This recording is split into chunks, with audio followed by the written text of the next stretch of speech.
I'm going to demonstrate how to make an extension cord with switch. So all you have to do, all you need to prepare Parang may naamoy ako hindi maganda. is a 1-gang switch and a 2-gang outlet. So we have 250 volts outlet and 250 volts 1-gang switch. And dire sa tong slot, dire nato ibutang ang atuang switch and then duha ka na 2-gang outlet. So kaning ipon niya ipa-press nato sa front or kayang on position dire nato tubangan. Individual na sir. Yes, this is individual. Okay, di man siya. Okay, and then so tanawon nimo kung asa naka-face ang outlet.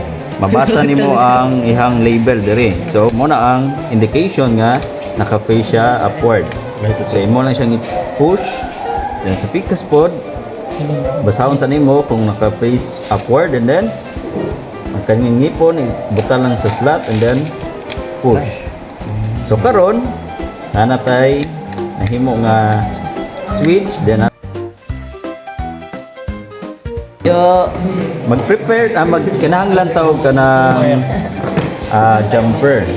Diyos ko, may jumper, may illegal na kabel. Ayoko dito, Diyos ko, ayoko. Jumper. So kaning jumper butang na to siya sa on position.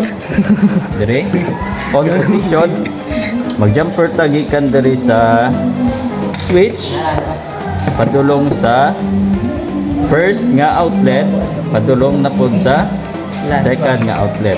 Okay, gikan sa switch sa on position padto sa first outlet. And then, first outlet to second.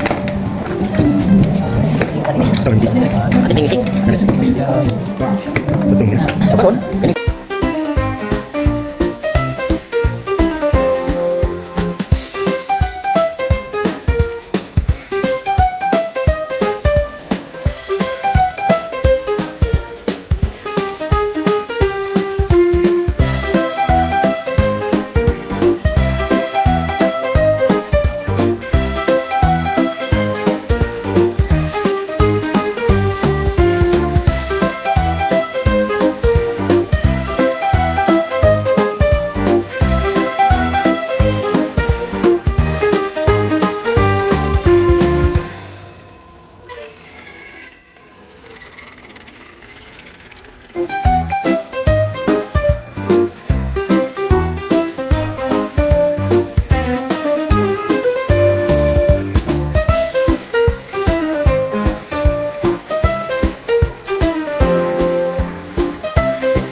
Boom!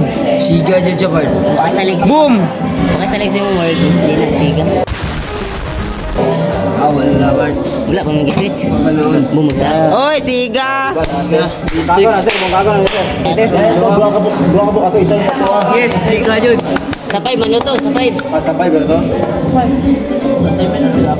Yes, siga. Sa 3-way switch, Brother. 5-0, no? Ano lagi mag-siga? Umor ka muna, sir. Yes. Congrats, sir.